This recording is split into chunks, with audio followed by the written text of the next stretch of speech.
Welcome to Cycling Explained, hosted by Brent from Pro Cycling Bets. Cycling Explained attempts to demystify the world of professional cycling and delves into the variables surrounding the nuanced layers of the sport itself. In each episode, we'll explore one variable and how it affects the riders, the teams, the tactics, and the betting markets. Want to begin to watch cycling but don't know where to start? Interested in betting on races but have no idea how to find good value picks? You've come to the right place. Hey everyone, it's Cycling Explained with Brent, and we got a guest, Will, coming on. He knows a bit more about cycling than Nick, so we're going to dig into a specific variable topic that might propel riders to ride faster during a race or for a team to change their tactics. Today we'll be talking about UCI points. So, Will, what do you know currently about UCI points? Yeah, I'd say I don't know all the rules and all the different point totals, but I know, especially for those kind of like second tier teams, it's a big motivator for which races they choose to do, how the tactics play out during the race. I know the recent changes for top 10 finishes in stages has changed, the tactics, especially for the Grand Tours. Yeah. And to discuss more. Yeah, it's a good starting point. I feel like it's a whole battle that people don't realize is going on between those lower level teams. But essentially, it's similar to relegation in football or soccer for the North American audience, where you get relegated up and down between the levels.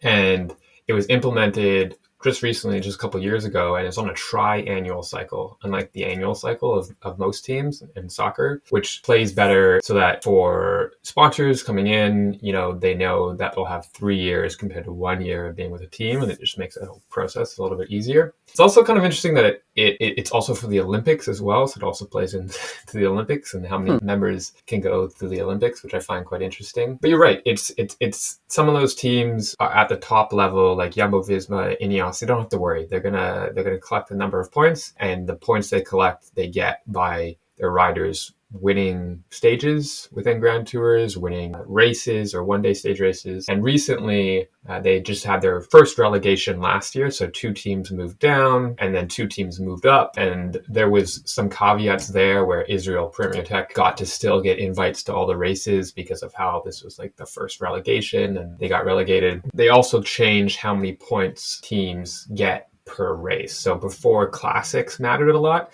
and now Grand Tour stages matter a lot. We're both Canadian here. Let's take, for example, Derek G. So Derek G, we were both watching the Giro, and we love every moment of that, watching Derek go for it. The not negative race. He collected 980 UCI points, which for Israel Premier Tech was huge because Israel Premier Tech, we'll call them IPT because it's easier. Sure. They're on a lower tier of the 18 teams that are allowed in World Tour. And so it really kind of boosted their ability to get up there because it's a triennial cycle, but it's also a 1-year cycle in the sense that there's 20 UCI teams that get invited to races, World Tour level races, and there's only 18 World Tour level teams, so there's always 2 carve-outs, and those 2 carve-outs get given to the wild cards, so the teams who have performed the best in the prior year. So Israel should get those wild cards for the next year, where they'll get invited to those World Tour level races. So I just spoke for a lot there. Does that kind of clarify some stuff for you? Do you have any questions? Yeah, it does. Like I always knew, I hear the relegation announcements, but I didn't know the whole wildcard process and how that works. So it's interesting to hear there. Do you think, like I know they made that change, the last World Tour change, like mid-season. How does that affect the planning? Because obviously a lot of these riders are, trying to peak for certain races and planning their training plans, months in advance. Yeah, no, that's a very fair and valid point. Because from a rider's perspective, it was actually at the end of last year when they were doing the relegation, right? They have a bunch of these riders whose training plans just got super messed up because the teams at the bottom of the ranking were just like scrambling. They were like, oh, we need to get this many points. And so they were sent to all these one-day races. They had a bunch more race days on their schedule compared to usual. So usually racers will go for about 70 race days per year now, which is a lot. It's pretty heavy. And it's heavy because the race days matter so much. Like they're raced at such a high level and high caliber that you no longer are using, they used to use races as like a training days sometimes in the past, but now every race is super high caliber. But again, you brought up a great point. Riders have to peak for these races now. The intensity of modern cycling is that you can't come to these races half-baked. And so for these lower level teams, they are less able to compete, not only because of their team roster isn't as strong, but they also have to deal with the constant stress of being relegated at the same time. It's I'm sure you know from your work life and my work life, and everyone knows that when you're under stress, you probably perform worse after a certain point. And it's the same thing for these teams, right? They cannot perform the best, most likely because you're shipping around all these riders all the time in this chaotic mayhem, whereas the big teams can just sit back, chill, know they're confirmed to not be relegated, and really peak their riders Yeah, for the right interesting. races. I think we've talked about so far purely in the context of the men's peloton, but is the women's rule similar, or how does that work? Yeah, the women's world tour is similar in that there's less teams, but there is relegation now, from what I believe. I still need to dig in there a little bit, and it's a great question. There's more gray area with respect to the ladies' women's tour and what happens there, but the relegation does still occur. And there's only so many teams that can be qualified to ride at the World Tour level. The relegation system, I believe, was implemented last year. So it was kind of on a 2-year or 3-year hiatus, differing from the men's, which was implemented 4 years ago, I believe, in 2020. They'll still be able to be relegated as well. Yeah, it's interesting because I think watching the women's races, it seems, at least the classics, that with the smaller women's teams, the individual riders end up riding a higher percentage of the races, but there's also less races in the season, so how that works, and there's a lot going on. I'm going to jump in here just because some pundits think that the World Tour for the women's has expanded too fast, which is an interesting little tidbit where the teams have grown so quickly, but they're still not allowed to be super huge. So I think it's 15 or 16 riders, but the number of race days has dramatically increased. So what you said is true in the sense that they have to use these riders more and more often. And so the race days that they're facing is quite high. And a lot of these riders are super young, so you don't want to burn these riders out. So you're facing this challenge of, do we race all the races? And so some World Tour teams, for example, have to attend all the World Tour races. It's like a kind of written into that contract. And so that becomes stressful. But then also, you have teams like ZAF Racing on the women's side, where there's not a lot of enforcement of who can start their own team. So ZAF was a team in the women's world tour where it was started by someone who basically said oh, I can't afford a men's world team, so let me start a women's world team because it's cheaper, and then never actually paid the riders for a few months before the team folded. But you had these riders basically riding for free, and it became a whole issue there. It is worth considering whether women's cycling is expanding too fast. I'm a big proponent of women's cycling. I think it's super exciting. The races are a little bit shorter. It's got a high caliber of competitors in the field now. So I'd like to see it expand, but at the same time, like anything, you don't want something to grow too fast too soon. Like even in business with companies that grow too fast, have too high evaluation, like take WeWork, for example, that expanded way too fast, probably didn't really do due diligence. And so it's the same thing is happening in the Women's World Tour, where the due diligence isn't being done on these teams, and it could be leading to issues like ZAF Racing. So that's kind of intriguing there. Yeah, for sure. And it's worth noting, these UCI points are awarded throughout the season, but I'm going to cut this part. But anyway, it's also worth noting that it's UCI who's doing the enforcement, and the UCI is generally seen as supremely lax in enforcement of all their policies. So you probably know as a bike racer that socks can only be so high, right? You have this sock length rule where previously in the 2010s, they were enforcing this sock length rule to a good extent. They were pretty strict on it. But then recently, the past few years, they've been we don't really care anymore. And so you see these riders wearing these socks super high, and it's a whole issue with the UCI whether or not they enforce gray areas. And cycling is interesting as a sport, I believe, because of the gray areas that are involved in the sport. There's a lot of nuanced layers and things that can go wrong depending on the day, but also there's a lot of rules that aren't enforced, either be it based on the race commissariat not enforcing the rule or the UCI not enforcing the rule. And this leads to a lot of discussion around whether or not they should have or should not have, which proves to be interesting, but also proves in certain cases to be really a bad idea, which, for example, like not enforcing that a new team has the funding required to support the riders, that's unacceptable, right? Whereas not enforcing sock length is less concerning, right? It's not like a rider's, they can put food in their mouths kind of without getting funding. So I think it's really interesting. For myself on the point side as well, it's like, what are they really trying to track? Like, what's the, because there's obviously some thing like more UCI points for for winning the Tour de France than for winning, some one day, stage race in Canada, for example. Like, I think even at the World Tour level, that they're obviously treated pretty differently. Do you think that they're trying to track sponsorship, like viewership, where it's like, it should be like, if you get a lot of UCI points, that should mean that your sponsors also got a lot of value, and it's like a way of providing that, or is that not really what they're going for?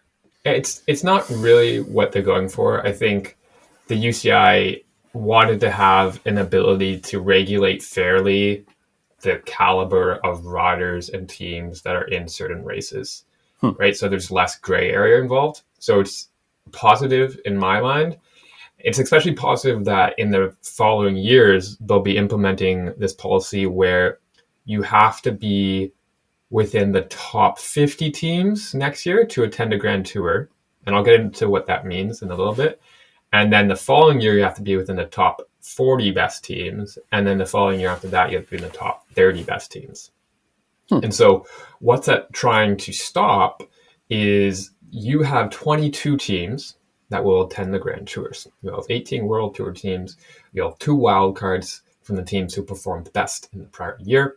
And then you'll have 2 teams that the race organizers can choose to invite based on whatever they want. And whatever they want is local. Exactly. So for the Giro, you have these Italian Conti, we don't use Conti anymore, the .1 level teams where they just don't perform well. And all they do is ride in a break for 50 kilometers at the start of the race to get sponsors to see their, to get to see their jerseys on TV and get money that way. But they really add nothing to value to the race. And the UCI wants to avoid having that happen. So, which is why they've implemented this new policy where you can only invite like X level of team to the race. And we think that's a good thing because overall we want a high caliber peloton, and we want there to be a bunch of, with more high quality riders, you're going to get a higher quality race. At the end of the day, that's generally what happens. You've seen this in the Giro this year. When a bunch of the high quality riders dropped out, the caliber of the racing kind of decreased. And so you have that competition at the top. Now, I'm going to go on a tangent here a little bit, where I watched some mountain biking the previous weekend, and it was incredibly exciting because the caliber of riders at the top, the professionalism of the filming and the production quality was really high, but the caliber of riders at the top, you had Tom Pidcock, but you also had about 6 or 7 riders who were also there with him, which made it super interesting compared to cyclocross, where you have 3 riders, Tom Pidcock, Wout van Aert, and MVDP, who dominate the sport. There's no kind of, they come and then everyone else is 2 minutes behind them at the end of the day, and that's not fun to watch. The same thing is in the Grand Tours. You want all teams to be on a similar caliber, otherwise it's just not fun to watch too. So why waste those 2 spots? That was my long-winded answer of that's another reason why they've implemented this UCI ranking system, to be able to judge teams effectively and who to invite to race. Yeah, how does it play into the different jersey competitions and some of those other things? Because I know, when you're watching the race, like, they'll often talk about it a lot. You see riders going for it. Sometimes it makes it more interesting, but oftentimes, like, as the fan, you really care about like the wins, the stage wins, the tour wins. Are those kind of like bonuses for the riders and things that they're throwing in, or do you find them like a meaningful contribution to the race overall? The jerseys themselves, or are there points for those jerseys? I guess I'm asking both, but let's start with the points. Yeah, for sure. So I think what they've they've changed this year is that the stages in Grand Tours matter a ton. So you'll have a lot more riders who are attempting to win those stages. You'll get UCI points also for the jerseys as well, but the jerseys are more that romantic aspect of riders chasing them, right? They get to keep them in their closet after they've got them for a day. Teams also want that as a way of saying like, hey, we wanted to wear the yellow jersey for a day during, they'll have goals when they go into a Grand Tour or a stage race. And, one of their goals, let's say Team DSM with Leknickson in the Giro, their goal was to win a stage and to wear the jersey once. And they did both. So it's usually a goal of them to get the jersey, but they don't necessarily want to get the jersey for the UCI points. Those are separate concerns usually. But if you're going for the jersey, you'll probably end up with some UCI points to boot, just because of the nature of how those jerseys work.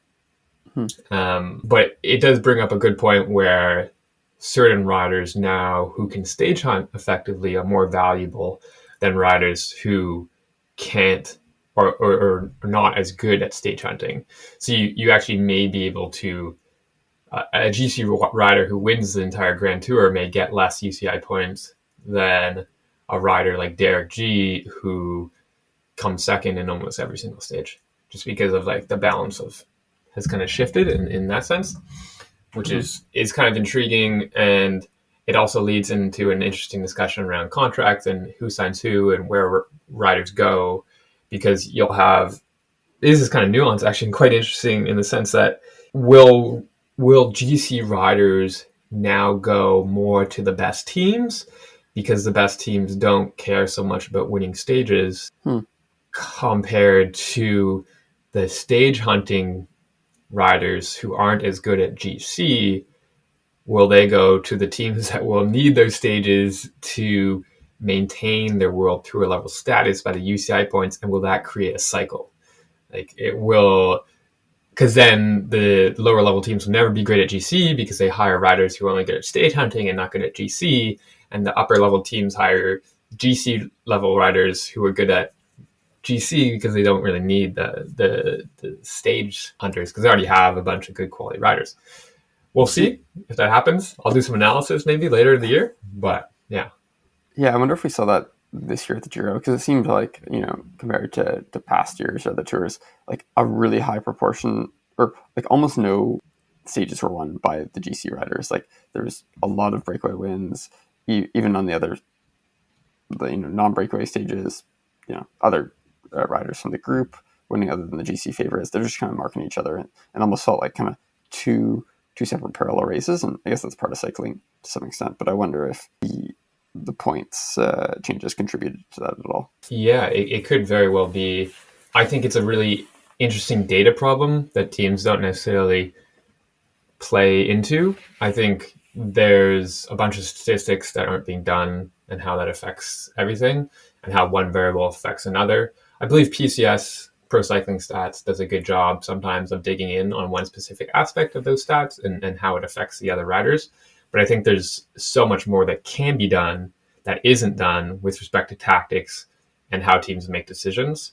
And I think a team could do a bunch of data analysis and figure out what a team is actually going to do given their current predicament in the UCI rankings, which could be super beneficial to them. One interesting change that happened was the UCI now takes the top 20 riders per team and counts that into their UCI points calculation. So riders will obviously collect points over the course of the season.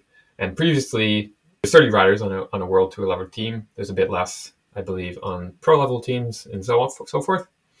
But of those, they were only collecting 10, and now they're collecting 20 riders. And so what this means, we could dig in here, but it could mean a vast array of things. And certain teams that now have a breadth of good riders probably will be performing better than a team that has a strong core of riders and then a bunch of domestiques who don't really perform super well. Teams like that stand out to me immediately are like Ineos. Ineos has an insane roster, Actually, sorry, take that back. I meant UAE. UAE has Mm, probably the most stacked roster, and I yep. believe it also leads to a lot of dysfunction in their team where they have too many stars, too many horses that they can use, an embarrassment of riches. And so I believe that will help them this year and in the following years in the rankings, just because all their riders will be performing so well at all these races. And since they have more than 10 good riders, they'll gain the benefit of the actual 20 riders compared to 10. No, that's interesting. I didn't know that. So that meant that like in the past, if you were the 11th best rider and you'd won a stage, good for you, you won the stage, but you weren't getting contributing any points to your team in that case. Yeah, 100%. You weren't contributing any points to your team. And they've also expanded the pool of riders who get points in the stages. So previously, I believe it was only top 5 or top 10, probably top 10 in a stage that got points. And now it's top 20. So they've also expanded the number of riders within a stage who will get it. So you may have riders, which is interesting. You can't bet on the top 20 riders. So it's not that interesting, but it would have been interesting because now you have riders whose mentality is shifting a little bit and teams' mentality is shifting a little bit about what matters. So it's no longer just the top 10 that matters, but it's also top 20. So you'll be having riders fight differently for different positions, and what didn't matter now does matter. Hmm.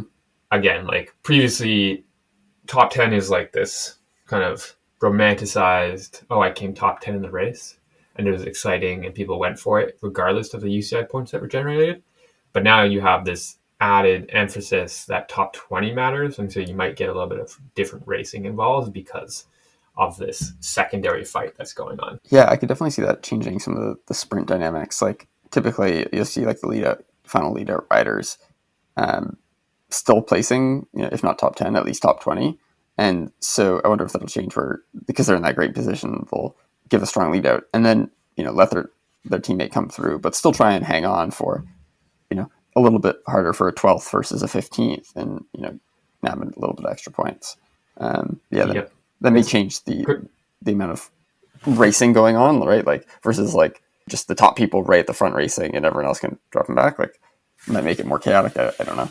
Chaotic is a great thing because you have the obvious factor of, so I guess recently I was watching Brussels Classic on the weekend. Good race. Anybody go back and watch it. Fun. Derek G also did his stuff and almost took out the win. But you had these two groups, right? You had the main breakaway group that was racing, which consisted of 15 riders, and then they went for their sprint. But then you also had the group behind who went for their sprint as well, like the main peloton group. Would they have gone for that sprint if the top 20 didn't matter from a UCI perspective? And what it does is it makes the races personally a little bit more interesting for us. I think you get to see two sprints instead of one, but it also does lead to that chaos, which could increase the risk for riders, right? Because sprints are inherently risky, and they cause a lot of crashes. And so, do we want that to happen? Do we want more sprinters? Do we want more sprints to occur? I think it's a balance, right? From a viewership, it's kind of like motos in the peloton where people were complaining, especially after the rider died in 2019, where he got run over by a motorbike. Where you don't want too many motos because of moto pacing and also dangerous, but at the same time you want high caliber and quality filming. You want to show the race and have good images for the viewers who are watching, but at the Mhm. same time, you don't want people to be run over by motorbikes. We Yeah, want more sprints because they're interesting, but we also don't want riders crashing. So trying to find that balance is yeah, for sure. I think yeah, we've talked about breakaways and sprints a lot. Have there been any changes to the GC point allocations, or will this not really affect that because those top GC riders are going like they're so motivated to win a Grand Tour or even win like a week long race that changes don't really affect their mentality. yeah, I think most of the strong. I think we touch on this to a degree in the sense that the strongest GC riders are at the strongest teams. Yep. So they won't really care about the UCI points. So those riders will just be riding for GC, which is great. I think it affects riders on those lower caliber teams who still have GC hopes, but aren't able to maybe do them because they need to ride these 1 day races beforehand and then not be able to peak for their GC race, which is kind of unfortunate in that sense. But at the end of the day, I think life's not fair. I think cycling isn't fair either to some degree. You always have these teams that will have more money before there's a price cap, like before there's a. I think eventually all sports come to a time where they need to implement a salary cap or some sort of spending cap. And I think we'll eventually see that in cycling.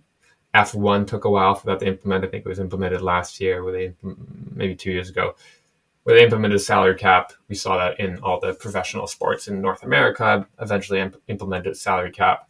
I think this will just like how the UCI implemented these points, the relegation system, like it was implemented in soccer, and soccer. Essentially, salary cap will come, I think, is my prediction. If we're going to do predictions, it's just not going to happen right away. Yeah, it'd be interesting to see what the motivating factors are. If it's the smaller teams kind of banding together to say, hey, this isn't fair, especially as we're starting to get more like nation states coming into the play with teams, like that seems like potentially harder to compete with.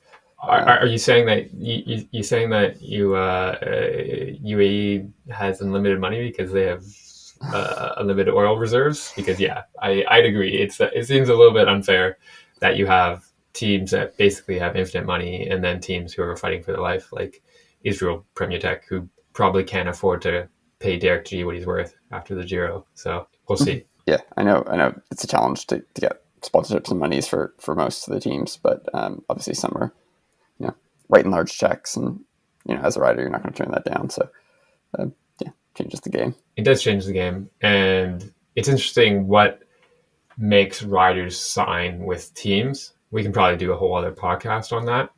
But then you have teams. The one thing teams do have going for them that don't have a lot of money is the ability to provide opportunity for riders. So Biniam Girmay, who just came back after a bad crash in the spring, props to him. He came fourth at the Brussels Classic on the weekend. Good to see he's healing up well. But he signed with Intermarché Circus Swanty because he was, even though he was worth more than they could offer, because Intermarché, is a small team, doesn't have a lot of money, they offered him opportunity. So like Girmay, you're going to be able to ride as the leader in all these classic races. And then in a few GC races, we'll also make you the leader. So, but there's only so many slots that they can do that for riders, right? So these teams have 1 or 2 leaders per race, and they'll probably have alternating races. I would say there's probably 5 leaders per team that a team can support with opportunities. Other than that, you have 25 riders who they can't always provide with the GC opportunities. So again, then money comes to being an issue once you kind of max out those riders. But you always have, but it's what I'm trying to get at is it's always nice that you'll have the chance for a smaller team to have a good rider because they can provide them with a guaranteed opportunity, unlike on UAE, for example, where there's probably 15 good GC contenders that the UAE has, and they can't provide all 15 with GC opportunities at all the races. So you might have some of these good riders who sign with these lower level teams and then perform remarkably well just because they have the opportunity to do so. Yeah, interesting. I'm sure it changes to like what stage of your career at, whether you're trying to, you think you have that potential to be a top GC rider and you want to prove it to people rather than going through the ranks of the domestique versus you're established, you kind of know where you're at, maybe like a Micah or a full Micah, like you're. And that's where the age of the rider comes in too, right? If you think about it, I was thinking about it on the weekend where once a rider has a family, they probably get a little smarter, right? Like riding and bike racing is inherently dangerous, and you probably want to maybe be a little bit less aggressive as a rider once you have a family. But you also may want to take those golden handcuffs or a giant bag of money from UAE once you're past your prime or you've realize that you're kind of like on the downward trajectory, and UAE will probably drop that cash because they drop the cash on everyone. Whereas if you're a young rider who's feisty and aggressive and wants the chances for more GC, then you may sign with one of these smaller level teams just to be able to get that opportunity compared to having to stick it out as a domestique at one of these larger level teams that can potentially pay you more. So yeah, interesting. It's also intriguing that they've done a distinction for the monuments. I think the one last change that they made this year was that the monuments will have a lot more points allocated to them.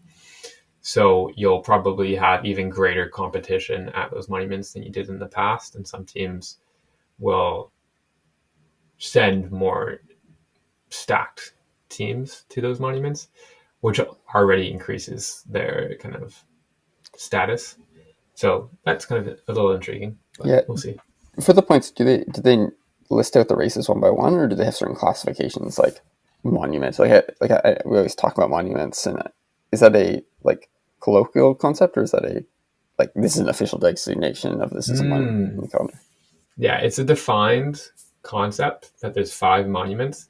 Milan, I think I can list them: Milan San Remo, Il Lombardia. Il Lombardia is the only one that happens in the fall. You have Tour of Flanders, you have Paris-Roubaix, and then the last one is don't quote me on that one. Liège, But Bastogne, Liège. Liège, Bastogne, Liège, yes. And so these monuments, most of them happen in the spring, and then Il Lombardia happens in the fall, and they're just well-known races that are considered to be the oldest, hardest, and most prestigious one-day events in men's road cycling. And they're usually like super long too, so they're around 250 kilometers, and their courses don't change from year to year. So additions and subtractions of the segments in the course can be done, but the integral parts of the course are generally kept. But it does bring to light that a lot of pundits and people think, and I personally think, that some races should become monuments that aren't right now. So Strade Bianche is 20 years old, and they kind of introduced the idea of gravel racing to cycling. Should it become a monument? Or races such as Amstel Gold Race in the Ardennes, it's like the well-known Ardennes Classic. Should this race become a monument? How is that defined? Who actually defines it? I think UCI has like a one line in their main document that says these are the monuments. But whoever made that decision, why that decision was made, is one of those gray areas, I'm sure, that is just rife in cycling. And so having more kind of maybe rules around how a monument is defined would be beneficial. Like, okay, we're going to vote every 5 years that these are a monument, because then not only does a monument bring with it more UCI points, but the amount of sponsorship money, the amount of viewership, the amount of the caliber of the riders that go to the race is all super beneficial for the race organizer, and also cycling as a sport. Like event. I know for myself, like I don't. Some of the one day races I'll watch, but like you sit down for a monument, it's like it's going to be entertaining. It's going to be a real race. Like they're going to like whoever's in it, it's going to be fighting right to the very end. More so than your average one day race or stage of the tour. Yeah, 100%. You get now on GCN, you get wall-to-wall coverage of all the monuments. So you'll have poor announcers. Well, not poor announcers. They get paid money to announce for 6-7 hours, but you have filming from start to finish, which you don't have in a lot of races. In a lot of races, you have filming that starts 80 kilometers out from the finish, which is a lot better than it used to be, especially in women's world tour level cycling. They used to only have it like 15 kilometers out, and then you're like, I think you know just as well, how did we get here, right? Like a cycling race is not the last 15 kilometers. There is so much nuance that goes on, so much difference, and so that is inherently an intriguing part of the cycling race, and we're kind of missing that if we don't get the full kind of end-to-end coverage. And I don't know about you, but what I tell people is the most interesting part of the cycling race is right at the start and sometimes at the end, because sometimes the end is like, a bunch sprint, whatever. It is what it is. But at the start, it's almost always interesting because you'll almost always have a break forming these days. And how the break is formed, who's allowed in the break, how that happens is superbly intriguing compared to what may be a less than intriguing finish if, for example, Pogacar goes 40 kilometers out and just decides to take the win. I love Pogacar. I'm happy for him to go 40 kilometers out. It's just not necessarily the most intriguing finish if someone's dominating the race compared to at the start. everyone's on a level playing field. Yeah. So Yeah, when they already, like, if you're tuning in and someone already has a gap that they're gonna make it, then it's like, okay, well, we're just watching them roll in basically at this point. There's no tension. yeah, 100%. Anyway, I think this is a good place to wrap up for today. We discussed the UCI classification. If the viewers have any questions, any thoughts for improvements to the podcast, please feel free to leave them in the comments below. Remember to like, subscribe, all that jazz. We just want people to be as excited about bike racing as we are. And again, thanks to Will for coming on. We hope to have him in future episodes and discuss future concepts. All right, guys. Thanks much. Thanks for listening. This has been Brent from Pro Cycling Bets, and we look forward to you listening to the next one. We'd greatly appreciate you leaving us a review on Apple Podcast or whichever podcast player you're listening from, signing up to our newsletter at procyclingbets.com, or following us on social media, specifically subscribing to Pro Cycling Bets on YouTube. All the links are in the show notes. Ciao.